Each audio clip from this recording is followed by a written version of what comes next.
Hello again. A few weeks ago, I discussed the question of redefining racism in such a way that only white people could be guilty of it.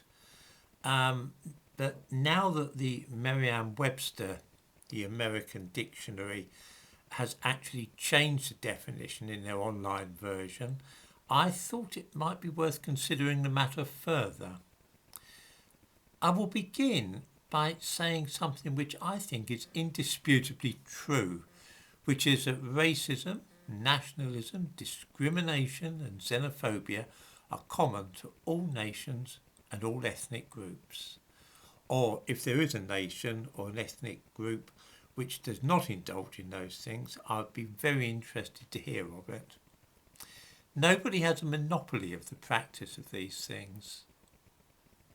It is, of course, absolutely true that some white people dislike and discriminate against black people. Nobody would argue about that, nor that this behaviour amounts to racism and is undesirable. It is, however, also true that many people of Caribbean origin are contemptuous of black Africans, regarding them as being unsophisticated and a bit backward. A lot of Africans, for their part, look down on people from the Caribbean because they say quite truthfully that they're not pure Africans. And of course, there are further divisions among Africans. Ghanaians, especially Ashanti, are a bit snobby about Nigerians, and I've heard the blunt statement made by an Ashanti that Nigerians are dirty.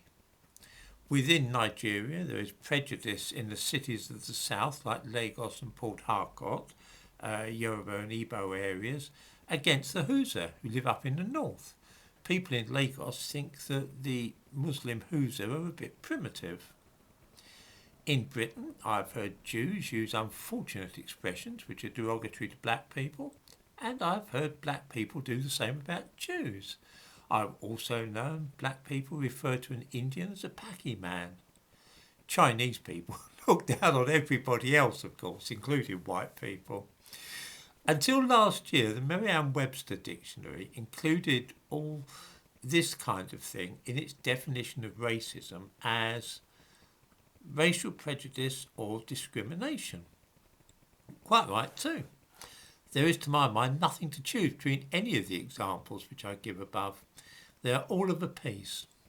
After the Black Lives Matter disorders, though, Merriam-Webster wanted to show how right on they are. So they simply changed their definition of racism. Instead of just racial prejudice or discrimination, they put the systemic oppression of a racial group to the social, economic and political advantage of another. Do you see what this does?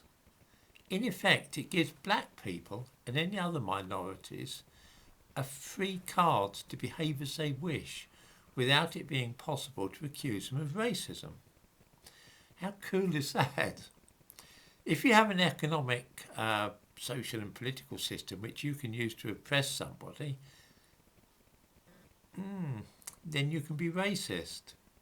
Of course, a Jamaican in London does not have control of such a system, so he can discriminate to his heart's content and call people all sorts of racial epithets, and he runs no risk at all of being accused of racism. Who controls all those systems in Britain and America? Why, white people, of course. Now that we have changed the meaning of the word, then only white people can be guilty of racism. That's neat, eh? As if this is not awful enough, Merriam-Webster even illustrate the new meaning with a quote by Angela Davis. She says, one of the many ruses racism achieves is the virtual erasure of historical contributions by people of colour. Sounds noble, doesn't it? This is, of course, the same Angela Davis who stood trial for her life for a murder with racial overtones and is also a famous anti-Semite. You really couldn't make this up. Mind you, obviously she can't be racist because she's not part of the economic, political and social machinery in the country in which she lives. So really she can be as anti-Semitic or as dislike white people as much as she pleases. All white viewers of this channel are now able to be accused of racism, simply by virtue of the colour of their skin, which causes them to be aligned with the structural power in Britain and America. Conversely, no black person or Asian, no matter how much they may have discriminated against and showed prejudice towards people of other ethnicities, can ever be accused of such a thing. I think you'll agree that's a pretty sharp piece of work.